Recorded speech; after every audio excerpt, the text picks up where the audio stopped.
வணக்கம். மாநில செய்திகள் வாசிப்பவர் மிருதுளா.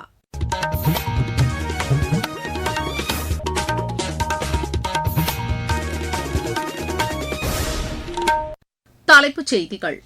நாட்டில் தடையற்ற எரிசக்தி விநியோகத்தை தொடர்ந்து உறுதி செய்ய அனைத்து நடவடிக்கைகளும் எடுக்கப்பட்டுள்ளதாக மத்திய அரசு தெரிவித்துள்ளது. சுயசார்பு பஞ்சாயத்து குறித்த தேசிய அளவிலான விழிப்புணர்வு பயிலரங்கம் இன்று ஹைதராபாத்தில் நடைபெறவுள்ளது. கூடங்குளம் அணுமின் நிலையத்தின் 5 மற்றும் 6வது பிரிவுகளில் மின் உற்பத்திக்கான தளவாடங்களை நிறுவுவதற்கு அணுசக்தி ஒழுங்குமுறை வாரியம் அனுமதி வழங்கியுள்ளது. நீலகிரி, கோவை, திருப்பூர் உள்ளிட்ட 8 மாவட்டங்களில் இன்று கனமழை பெய்யக்கூடும் என்று வானிலை ஆய்வு மையம் அறிவித்துள்ளது. 17 வயதிற்குட்பட்டோருக்கான ஆசிய கோப்பை மகளிர் கால்பந்து போட்டியில் இந்தியா இன்று ஆஸ்திரேலியாவை எதிர்கொள்கிறது. இனி விரிவான செய்திகள். மத்திய கிழக்கில் நிலவி வரும் அசாதாரண சூழலை எதிர்கொள்ளவும் நாட்டில் தடையற்ற எரிசக்தி விநியோகத்தை உறுதி செய்யவும் அனைத்து நடவடிக்கைகளும் எடுக்கப்பட்டுள்ளதாக மத்திய அரசு தெரிவித்துள்ளது. எரிவாயு சிலிண்டர் விநியோகத்தில் முறைகேடுகளை தடுக்க நாடு முழுவதும் அதிரடி சோதனைகள் நடத்தப்பட்டு வருகின்றன. நேற்று ஒரே நாளில் மட்டும் 2300க்கும் மேற்பட்ட இடங்களில் சோதனைகள் மேற்கொள்ளப்பட்டன. சிலிண்டர் முன்பதிவுகள் 98% ஆன்லைன் மயமாக்கப்பட்டுள்ள நிலையில் நேற்று சுமார் 49.8 லட்சம் சிலிண்டர்கள் விநியோகிக்கப்பட்டுள்ளன. முறைகேடுகளை தவிர்க்க OTP அடிப்படையிலான விநியோகம் 93% உயர்த்தப்பட்டுள்ளது. மேலும் வர்த்தக ரீதியிலான எரிவாயு ஒதுக்கீடு 70% அதிகரிக்கப்பட்டுள்ளதாக மத்திய அரசு கூறியுள்ளது. சுயசார்பு பஞ்சாயத்து குறித்த தேசிய அளவிலான விழிப்புணர்வு பயிலரங்கம் இன்று ஹைதராபாத்தில் நடைபெறவுள்ளது. உள்ளாட்சி அமைப்புகளை பலப்படுத்தி கிராம பொருளாதாரத்தை தற்சார்பு கொண்டதாக மாற்றுவதற்காக மத்திய பஞ்சாயத்து ராஜ் அமைச்சகம் இதற்கு ஏற்பாடு செய்துள்ளது. இதில் நாடு முழுவதிலும் இருந்து உள்ளாட்சி அமைப்புகளின் பிரதிநிதிகள் பங்கேற்கிறார்கள். தேசிய கிராம சுயராஜ்ய திட்டத்தின் கீழ் செயல்படுத்தப்படும் சுயசார்பு பஞ்சாயத்து திட்டத்தின் நோக்கம், செயல்பாட்டு வழிமுறைகள் மற்றும் அதன் இலக்குகள் இந்த பயிலரங்கில் எடுத்துரைக்கப்பட உள்ளது. இந்த பயிலரங்கை மத்திய பஞ்சாயத்து ராஜ் அமைச்சகத்தின் செயலாளர் திரு விவேக் பரத்வாஜ் தொடங்கி வைத்து உரையாற்றவுள்ளார். திருநெல்வேலி மாவட்டம் கூடங்குளம் அணுமின் நிலையத்தின் 5 மற்றும் 6வது பிரிவுகளில் மின் உற்பத்திக்கான தளவாடங்களை நிறுவுவதற்கு இந்திய அணுசக்தி ஒழுங்குமுறை வாரியம் அனுமதி வழங்கியுள்ளது. இதன்படி அணு உலை அழுத்தக்கல நீராவி ஜெனரேட்டர்கள் மற்றும் குளிர்விக்கும் பம்புகள் உள்ளிட்ட மிக முக்கியமான இயந்திரங்களை நிறுவும் பணிகளை இந்திய அணுமின் கழகம் இனி மேற்கொள்ள முடியும். அணுசக்தி ஒழுங்குமுறை வாரியத்தின் தலைவர் திரு A.K. பாலசுப்ரமணியன் தலைமையிலான குழுவினர் இந்த பிரிவுகளின் பாதுகாப்பு அம்சங்கள் மற்றும் இதுவரை நடைபெற்றுள்ள கட்டுமான பணிகளை ஆய்வு செய்த பின்னர் இந்த அனுமதியை வழங்கியுள்ளனர். ரஷ்யாவின் தொழில்நுட்ப உதவியுடன் தலா 1000 மெகாவாட் உற்பத்தி திறன் கொண்ட 6 அலகுகள் கூடங்குளத்தில் அமைக்கப்பட்டு வருகின்றன. சட்டப்பேரவைத் தேர்தலில் அஇஅதிமுக வெற்றி பெறும் என்று அக்கட்சியைச் சேர்ந்த முன்னாள் அமைச்சர் திரு கடம்பூர் ராஜு கூறியுள்ளார். நேற்று காஞ்சிபுரத்தில் செய்தியாளர்களிடம் பேசிய அவர், அஇஅதிமுகவின் வாக்கு சதவீதத்திற்கு எவ்வித பாதிப்பும் ஏற்படாது என்று கூறினார். இதனை தேர்தல் முடிவுகள் உணர்த்தும் என்றும் திரு கடம்பூர் ராஜு தெரிவித்தார். தமிழகத்தில் சட்டப்பேரவைத் தேர்தல் களம் இந்த முறை வித்தியாசமாக உள்ளதாக மார்க்சிஸ்ட் கம்யூனிஸ்ட் கட்சியின் மூத்த தலைவர் திரு K. பாலகிருஷ்ணன் கூறியுள்ளார். விழுப்புரத்தில் நேற்று செய்தியாளர்களிடம் பேசிய அவர், தேர்தலுக்கு பிந்தைய கருத்து கணிப்புகள் வந்துள்ள போதிலும் திமுக தலைமையிலான மதசார்பற்ற முற்போக்கு கூட்டணி வெற்றி பெறும் என்று நம்பிக்கை தெரிவித்தார். அதே நேரத்தில் திமுக ஆட்சிக்கு வந்தாலும் அந்த அரசு கடைபிடிக்கும் செயல்பாடுகளை பொறுத்தே இடதுசாரி கட்சிகளின் நிலைப்பாடு இருக்கும் என்றும் அவர் கூறினார். நீங்கள் கேட்டுக்கொண்டிருப்பது மாநில செய்தி அறிக்கை. மக்கள் தீர்ப்பு.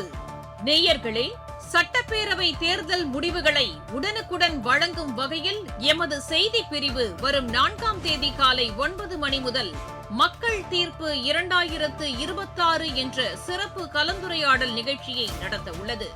பத்திரிகையாளர்கள், அரசியல் கட்சிகளின் பிரதிநிதிகள் பங்கேற்று தேர்தல் முடிவுகள் குறித்தும் மாவட்டம் வாரியாக தொகுதிகளின் முன்னணி நிலவரம் குறித்தும் எமது செய்தியாளர்களுடன் விவாதிக்க உள்ளனர். இதேபோல் தேர்தல் முடிவுகள் குறித்த சிறப்பு செய்தி அறிக்கைகளும் மணிக்கு ஒருமுறை ஒலிபரப்பாக உள்ளன. சட்டப்பேரவை தேர்தல் முடிவுகளை உடனுக்குடன் அறிந்து கொள்வதற்கு ஏதுவாக ஒலிபரப்பாக உள்ள இந்த நிகழ்ச்சிகளை கேட்க தவறாதீர்கள். கோடைக்கால நெரிசலை கருத்தில் கொண்டு தெற்கு ரயில்வே சிறப்பு ரயில்களை இயக்குகிறது. திருச்சியிலிருந்து பெங்களூருவிற்கு இம்மாதம் 5, 12, 19, 26 ஆகிய தேதியில் சிறப்பு ரயில்கள் இயக்கப்படும் என்று அறிவிக்கப்பட்டுள்ளது. மறுமார்க்கத்தில் பெங்களூருவில் இருந்து இதே தேதியில் திருச்சிக்கு சிறப்பு ரயில் இயக்கப்படும் என்று அறிவிக்கப்பட்டுள்ளது. திருச்சியிலிருந்து காலை மணி 6:15க்கு புறப்படும் சிறப்பு ரயில் பிற்பகல் மணி 1:45க்கு பெங்களூரு சென்றடையும். மறுமார்க்கத்தில் பெங்களூருவில் இருந்து மாலை 3 மணிக்கு புறப்படும் சிறப்பு ரயில் அன்றிரவு மணி 10:30க்கு திருச்சி வந்தடையும் என்று தெற்கு ரயில்வே செய்திக்குறிப்பு தெரிவிக்கிறது. இதேபோல் தூத்துக்குடி தாம்பரம் இடையே இயக்கப்படும் சிறப்பு ரயில் வரும் திங்கட்கிழமை முதல் அடுத்த மாதம் 9ஆம் தேதி வரை நீட்டிக்கப்பட்டுள்ளது. தாம்பரத்தில் இருந்து தூத்துக்குடிக்கு மாலை மணி 3:30க்கு புறப்படும் சிறப்பு ரயில் நேரம் மாற்றியமைக்கப்பட்டுள்ளது. இந்த ரயில் 10 நிமிடம் தாமதமாக மணி 3:40க்கு புறப்படும் என்று அறிவிக்கப்பட்டுள்ளது. மின் விநியோக கட்டமைப்பு பலப்படுத்தப்பட்டுள்ளதால் ரயில்களின் காலதாமதம் பெருமளவு குறைய வாய்ப்புள்ளதாக தெற்கு ரயில்வே தெரிவித்துள்ளது. பராமரிப்பு பணிகளில் மேற்கொள்ளப்பட்ட மாற்றங்கள் மற்றும் தொழில்நுட்ப முறைகளை துல்லியமாக பின்பற்றியதன் காரணமாக இது சாத்தியமானதாக ரயில்வே கூறியுள்ளது. இதனால் ரயில்கள் தடையின்றி இயக்குவதுடன் பயணிகளின் பயண நேரமும் குறைந்து பாதுகாப்பு உறுதி செய்யப்பட்டுள்ளதாக தெற்கு ரயில்வே செய்திக்குறிப்பில் தெரிவிக்கப்பட்டுள்ளது. வளிமண்டல காற்றழுத்த தாழ்வு நிலை காரணமாக தமிழகம் மற்றும் புதுச்சேரியில் இன்று ஒரு சில இடங்களில் இடி மின்னலுடன் கூடிய லேசானது முதல் மிதமான மழை பெய்யக்கூடும் என்று சென்னை வானிலை ஆய்வு மையம் தெரிவித்துள்ளது. நீலகிரி, கோவை, திருப்பூர், தேனி, திண்டுக்கல், ஈரோடு, சேலம், நாமக்கல் ஆகிய 8 மாவட்டங்களின் ஓரிரு இடங்களில் பலத்த காற்றுடன் கூடிய கனமழை பெய்யக்கூடும் என்று அறிவிக்கப்பட்டுள்ளது. சென்னையை பொறுத்தவரை வானம் ஓரளவு மேகமூட்டத்துடன் காணப்படும் என்றும் அதிகபட்ச வெப்பநிலை 39 டிகிரி செல்சியஸ் முதல் 40 டிகிரி செல்சியஸை ஒட்டியும் குறைந்தபட்ச வெப்பநிலை 29 டிகிரி செல்சியஸை ஒட்டியும் இருக்கக்கூடும் என்றும் தெரிவிக்கப்பட்டுள்ளது.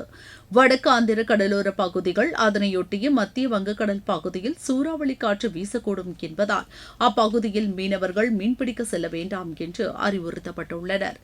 இந்நிலையில் நேற்றும் மாநிலத்தின் பல்வேறு பகுதிகளில் பலத்த மழை பெய்து கோடை வெப்பத்தை தணித்துள்ளது. திருநெல்வேலியில் கடந்த சில நாட்களாக கடுமையான வெயில் மக்களை வாட்டி வதைத்த நிலையில் நேற்றிரவு பலத்த காற்றுடன் பெய்த கனமழையால் மாநகரில் இதமான சூழல் நிலவியது.